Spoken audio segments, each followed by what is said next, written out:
to Crash Bushcraft. This is Mike Ware. I've been looking at some different types of shelters, and I've noticed there's a lot of people that have made these baker's tents, tinker's tents, different names that I've seen them called.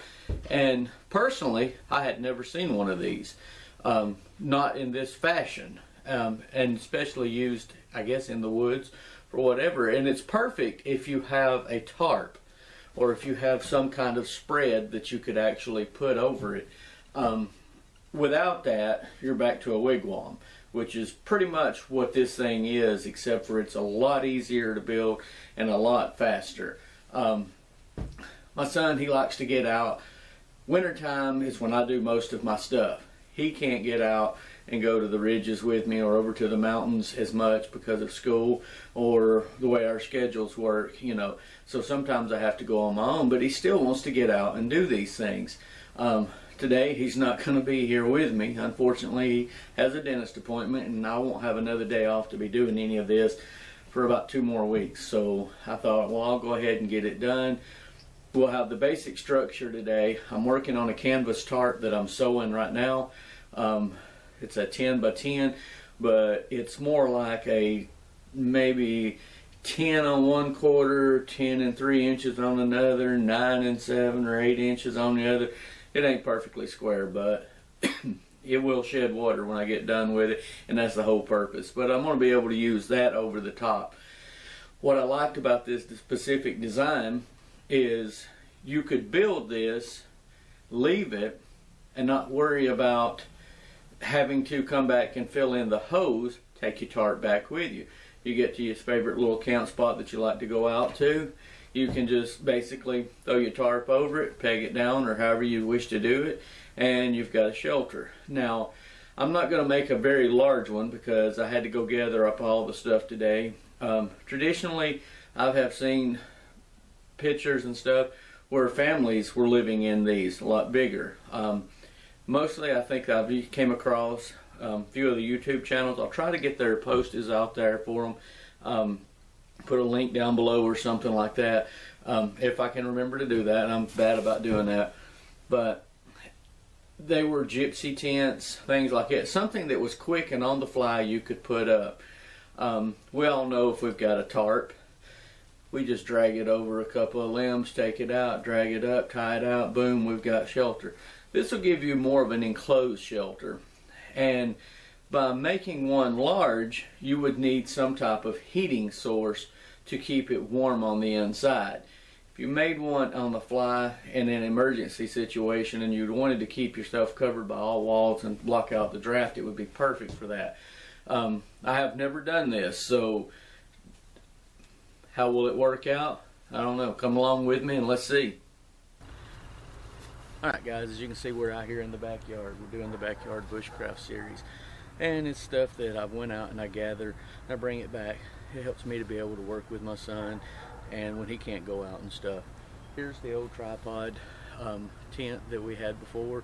We canvas tarp over the top of it, which is probably one of the most simplest that you could make. This one right here will give you another thing that you could actually put in. Ace is checking out the new moss that I got today. I'm going to try to see if I can get this stuff to grow because there's a lot of uses for that type of moss. But that's another story and we'll get on it later on. So give me a few minutes to get this taken down and we'll be right back. Okay, first thing that we're really going to need out here is actually going to be a piece of wood. We're going to use it for a stake. To keep this thing from bouncing out and splintering, most people that work outdoors kind of know that if you taper your edges off, just like this right here, I'll show you. It actually will allow you to get it out here. We're just going to shave the edges round. What that does is it keeps your wood from splintering out as much when you're pounding on it. So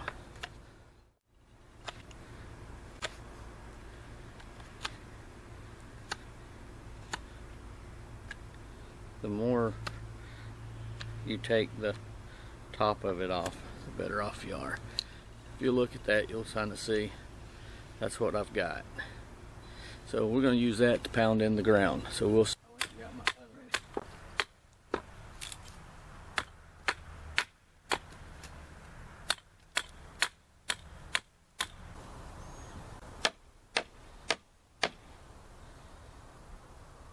Alright, now just basically going to figure out about how wide my son is and how big I think I should make it for him.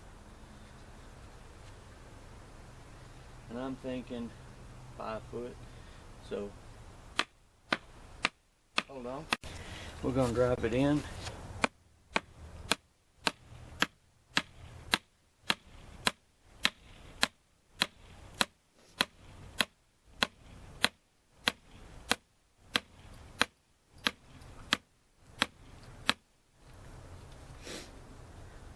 I'm using, I'll let you see a better shot of it in a minute from the distance, but you want to find the most limberest, straightest tree that you can. Well, it don't have to be straight, it can be bent, but I'm not sure what type of tree that I got.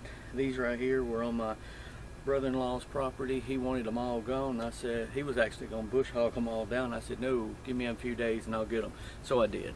Grab it down here to make the bend as much as possible. This one's already pre-bent. Once you have them to the shape you want,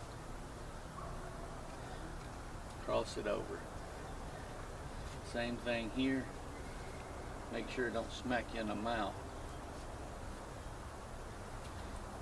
But no, this one's gonna have a knot. It's not going to want to play. There. As you can see, that's the beginning of it. I'll tie some more lashing onto that right there, and then I'm going to come up on different points and do the same thing. So give me just a second and we'll be right back. Now what I'm going to do is go right in the center of it, right here.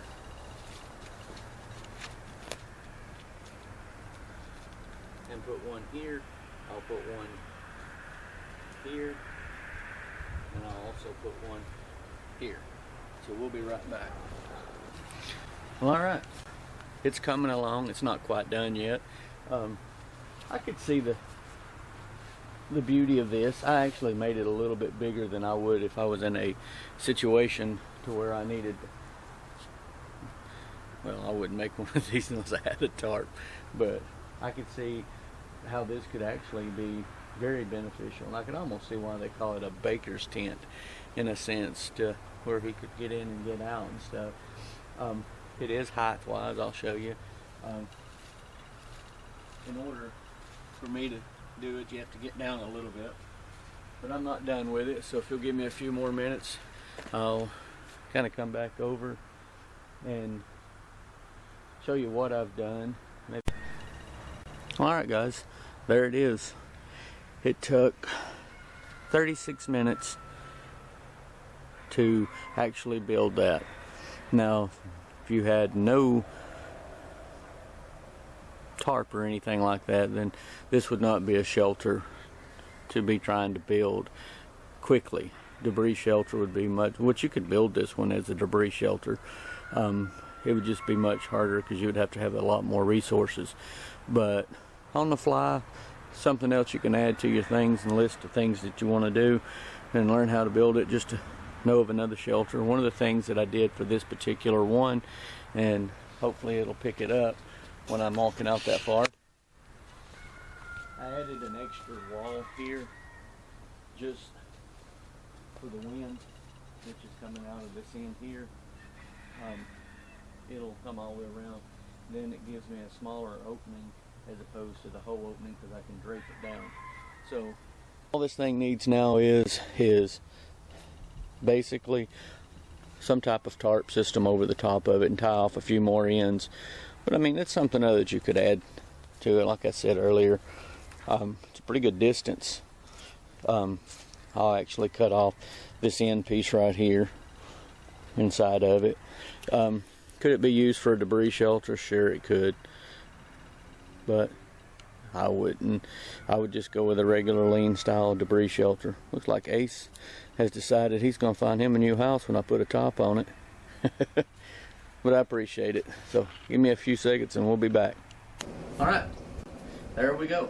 So now we have seen my version of a baker's tent or a tinker's tent. Like I said, it's the first time I've ever done that. That particular one would take about a 10 by 10 tarp. Now that's rather large, but it's perfect for my son to get inside of and play. You could have used smaller branches, or not branches, but smaller limbs, elm, things like that. If you're in that area, I don't know what you would have. You just want something that's going to be able to flex and bend to an extent to where you can, something very pliable that would just bend is whatever you would need. I'm going to try it with some green cane, some of the small shoots that come up that grow about this big around. And once I get them bent into that particular shape, I'm thinking that that would be something that would just, it would stay in that predicament or in that shape. But that's just another thing. So I appreciate everybody watching. Hope everybody's having a good year so far. I know that I am. I've been watching a lot of good YouTube channels, subscribed to a lot of new ones, seen a lot of new folks that just came out. You know, kudos to each and every one of y'all. I can't remember all the names. There was Wilderness Gal, I think, is one of them. We also Bluegrass Bushcraft, Robert, you know, of course, the MI Woodsman and stuff. Dino, I've been watching some of his stuff.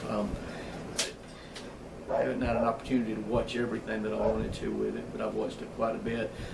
He's into knife sharpening. I've seen one of his videos and I was really impressed with it. I got to get out there and check some more of that, but I'm going to poke a few links and stuff of some channels that I've been checking out on the bottom under the show more under your thing or your YouTube channel. So if you just check some of those folks out, that's about basically what we're all about anyway.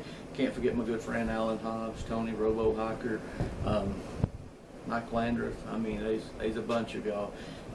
Ramsolent, Tim, bunch of y'all. So hope everybody has a good week, and we'll catch you on the next one.